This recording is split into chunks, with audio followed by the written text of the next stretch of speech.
স্বামীয়ে হত্যা কৰি ওলোমাই থলে 2 সন্তানৰ মাতৃ। আমি সব তাই ডেড বডি আনি আমি চোতালৰ আগত জ্বলাম আৰু তাই যিমানখিনি সম্পত্তি ঘৰৰ পৰা দিছিলে গোটেইখিনি আনি ইয়াত ডেড বডি চোতালত জ্বলাই দিম। ভতিজা হত্যা গৈছে, সেইটো মই অনুভৱ কৰিছো। কি হৈছে ৰাইজে অভিযোগ কৰে, আপুনি ধন দাবীও কৰে। নকৰো।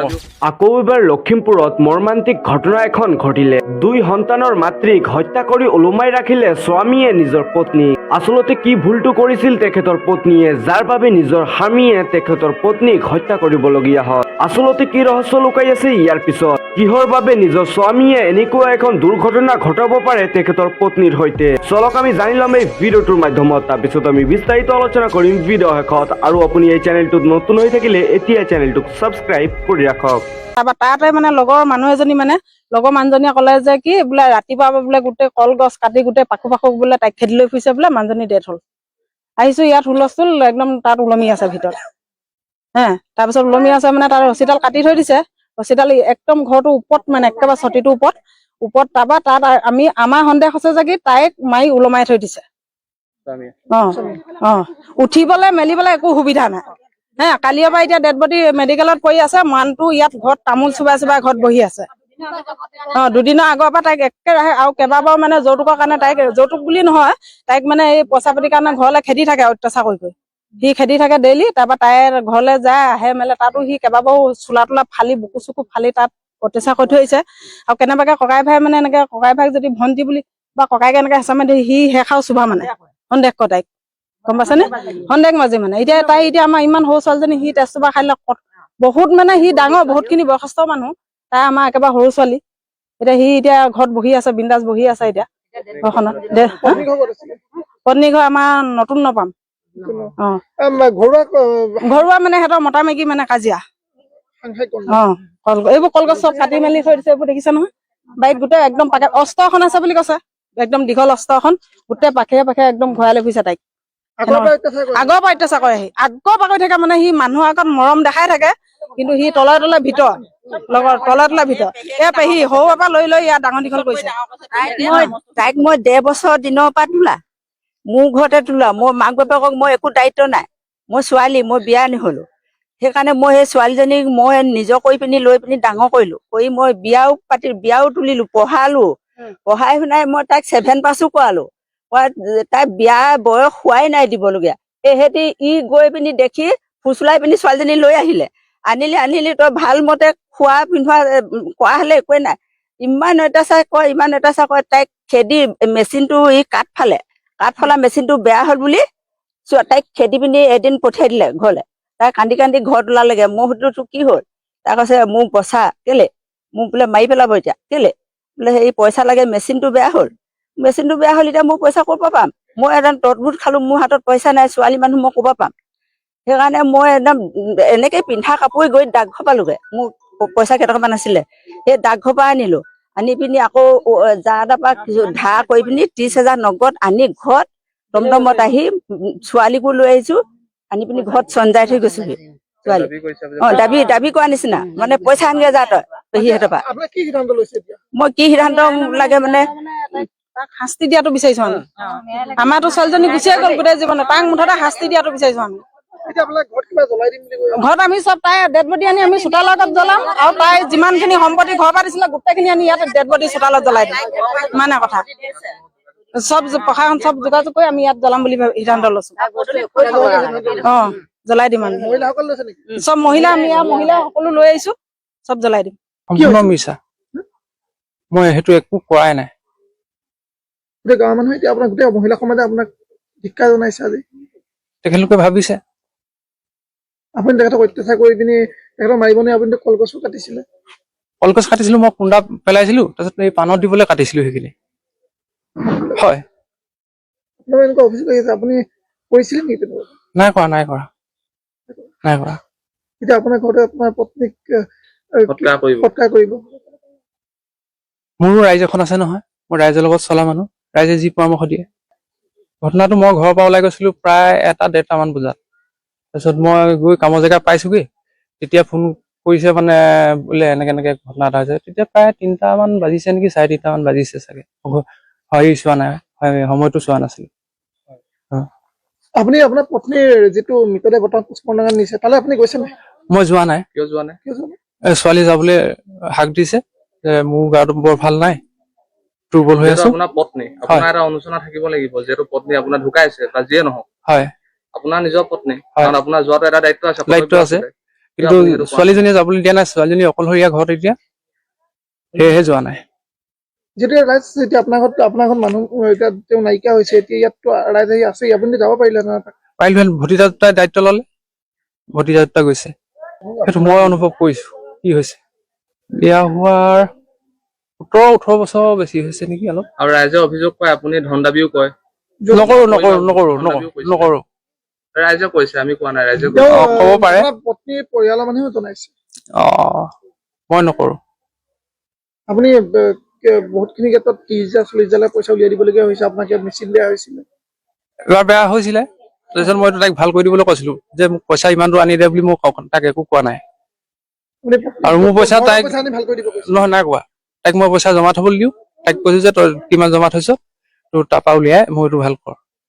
হয়, আমাৰ লখিমপুৰ বগীনদী থানাৰ অন্তৰ্গত আমাৰ যিটো নতুন নপাম গাঁৱৰ এগৰাকী যুৱতী কুসুম গগৈ, তেখেত এই মাউত গাঁৱৰ জগত গগৈ বুলি কোৱা এজন ব্যক্তিলে বিয়া হৈ আহিছিল আৰু তেখেতলোকৰ দুটা সন্তান আছে। ছোৱালীজনী 14 বছৰ আৰু ল'ৰাটোৰ 7 বছৰ। গতিকে তেখেতলোকৰ বিবাহৰ ঠিক পিছৰে পৰা মানে নানান ধৰণৰ যৌতুক বুলি নকয় আৰু, ঠিক আচলতে মানে খুব টেকনিক লগাই মানে গিৰিয়েকে তাইক মানে পইচা পাতি ঘৰৰ পৰা আনিবলৈ কয়। অলপ তেওঁলোক অলপ দুখীয়া, গতিকে খুব এটা টিক্স লগাই মানে সি যাতে বাচি যাবৰ কাৰণে, তেখেত যথেষ্ট বয়স হৈছে বাৰু, ছোৱালীজনী সৰু ছোৱালী আছিল, বেছি ডাঙৰ ছোৱালী নাছিল যেতিয়া বিয়া হৈছিলে, এতিয়া প্ৰাপ্তবয়স্ক হলগে, কিন্তু তেনেকে কৰি মানে ছোৱালীজনীক মানসিকভাৱে অত্যাচাৰ কৰি থাকে।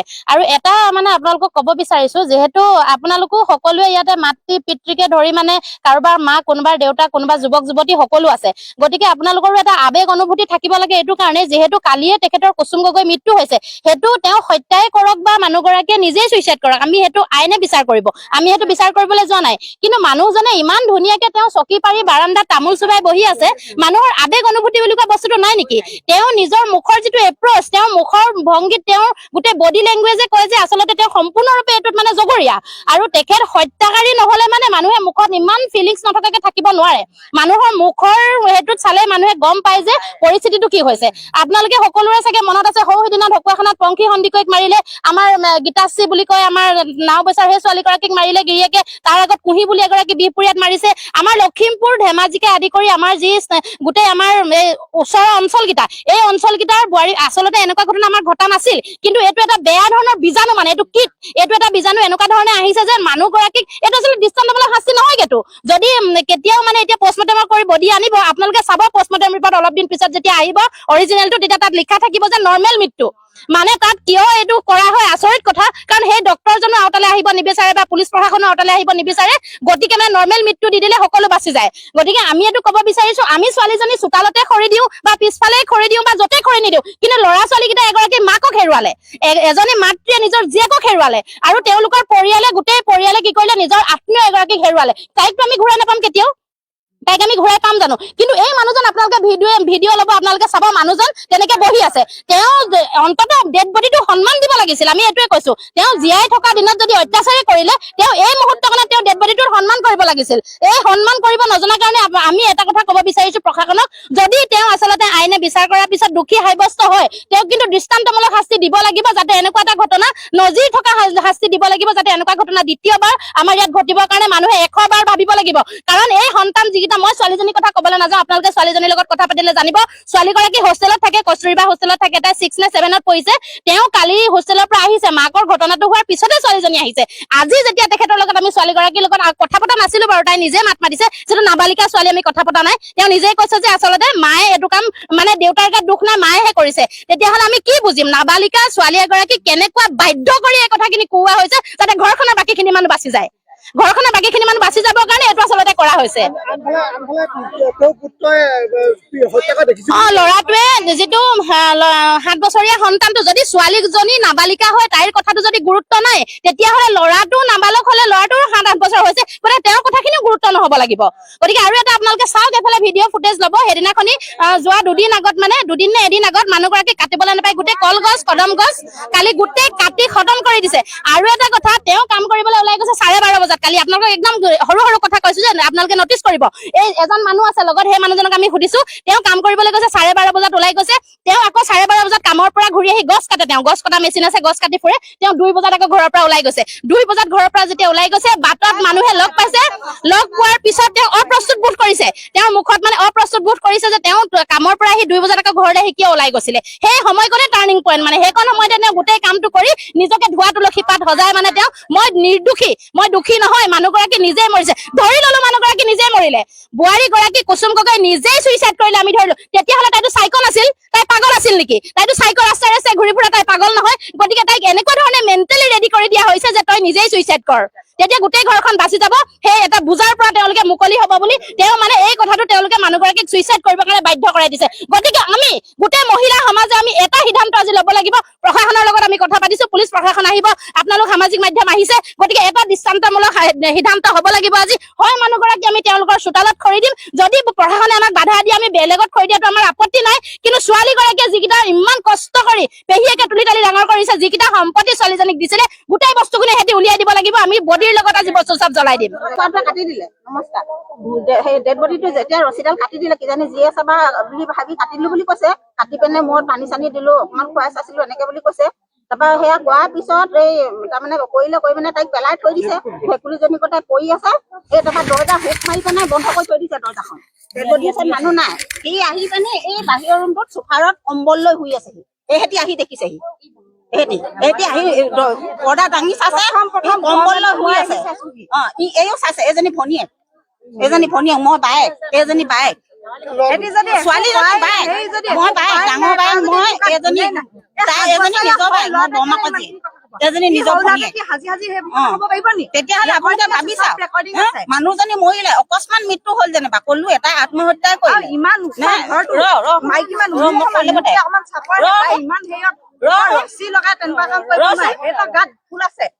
কথাটো শুনি ল নহয় আমি মানি লৈছো সি তাই নিজে হৈ গ'ল সেইটো কাম তাই নিজে কৰিলে কোনো একো কৰা নাই কাৰো হেৰি নাই কিন্তু তথাপিতো মানুহজনৰ মুখত বা আমি অকমান কাজিয়া লাগিছিলো হয় তই এইটো কাজিয়াতে ইমান ডাঙৰ এটা কাম কেলে কৰিলি ল'ৰা ছোৱালীহালৰ কথা এবাৰ নাভাবিলি বুলি কান্দিটো পাগল হৈ যাব লাগিছিলে সেই নাকান্দা অকণো কন্দা নাই কম্বল লৈ শুই আছে ৰুমত আনি পিনি সি একদম মুঠতে একেৰাহে অত্যাচাৰ কৰি থাকে তাই ইটো সন্দেহ কয় বেলেগৰ লগত সন্দেহ কৰে তাই ধুনীয়া যে ভাল আপোনালোকৰ সৈতে এই মানুহগৰাকী সম্পৰ্ক কেনেকুৱা আছে আমাৰ ভাল আছিলে আমাৰ নন্দা হয় মোৰ মানুহজনৰ নিজৰ ভণ্টি আপোনালোকৰ মতে তেখেতে কেতিয়াও নিজে আত্মহত্যা হ'ব নালাগে তাই আমাৰ মতে নহয় আৰু বহুত ভাল ছোৱালী আৰু তাইৰ অন্তও ভাল চবফালে ভাল মানুহজন কেনেকুৱা ব্যৱহাৰ পাতি মানুহজনৰ ব্যৱহাৰ পাতি আমি আলহী আহিলে ভালেই বা ঠিকেই কিন্তু তাইৰ লগত বেয়া তাইক মুঠতে বহুত হেৰি কৰি থাকে কিন্তু আমি আহিলে আমাক ভাল ব্যৱহাৰ কৰে সেইটো আমি বিচাৰকে নকওঁ সেইটো কথা সি বেয়া তাইক সন্দেহ কৰে হত্যাকাণ্ড তেখেতেও কৰিব পাৰে সেইটো কাৰণে হত্যা মই তেওঁ কৈছে বুলি মই অনুমান কৰিছো এইকেইজনী গাঁৱৰ চাই সোপা দি মাৰি হেৰি কৰি থৈ দিলে এই নাকত অকণমান দাগ আছে বুলি কৈছে তাই উঠিব নাই এটা চাপৰ ছোৱালীজনী বেছি ওখ নহয় বহুত ধুনীয়া দেখিবলৈ হয় আৰু ডাল আহি গোটেইখন ঘূৰাই লৈ ফুৰিছে নহয় কালি দেখিছে নেকি কোনোবাই দেখিছে আপোনাৰ ল'ৰাটোৱে কৈছে পোৱালিটো আকৌ এহঁতৰ মানুহখনে দেখিছে এদিন নকয় মানে ভয় হেৰি নিজৰ যে নকয় কেনেকুৱা আছিলে ছোৱালী একদম ধুনীয়া পুতলা লিখা একদম ধুনীয়া পুতলা লিখা এইবিলাক কেতিয়াও নকয় দেই নকয় ছোৱালীজনী সেইদিনাখন গৈছে 28 মান হৈছে বহুত ভাল ছোৱালী সেইদিনাখন গৈছে ধুনীয়াকে আমাক চাহ তাহ খাই পঠিয়াই দিছো তাই ঘৰলৈ আহিছে ছোৱালী ইমান ধুনীয়া মৰম আমাক ইমান মৰম পায় যোৱাৰ লগে লগে পেহী বুলি আমাক পাব হয় ইমানেই ধুনীয়া ছোৱালী দেই তো যিয়ে নহওক বন্ধুসকল আপোনালোকে ভিডিঅ'টো শেষলৈ চোৱাৰ পিছত আচলতে বুজি পালে যে লখিমপুৰত কি ঘটিছিল যাৰ ফলত স্বামীয়ে তেখেতৰ পত্নীক কিদৰে নৃশংসভাৱে হত্যা কৰি পেলালে আচলতে কি ৰহস্য লুকাই আছিল ইয়াৰ পিছত তো যিয়ে নহওক বন্ধুসকল ভিডিঅ'টো সম্পূৰ্ণ চোৱাৰ পিছত আপোনালোকৰ অতি মূল্যৱান মন্তব্যটো কি এইটো কমেণ্ট বক্সত জনোৱা আৰু ভিডিঅ'টো ভাল লাগিলে এটা লাইক মাৰি চেনেলটো ছাবস্ক্ৰাইব মাৰি অৱশ্যেই ভিডিঅ'টোক এটা শ্বেয়াৰ মাৰি দিব আৰু ফেচবুকৰ পৰা চাই থাকিলে এতিয়াই প্ৰফাইলটো ফ'ল' কৰি ৰাখক ধন্যবাদ।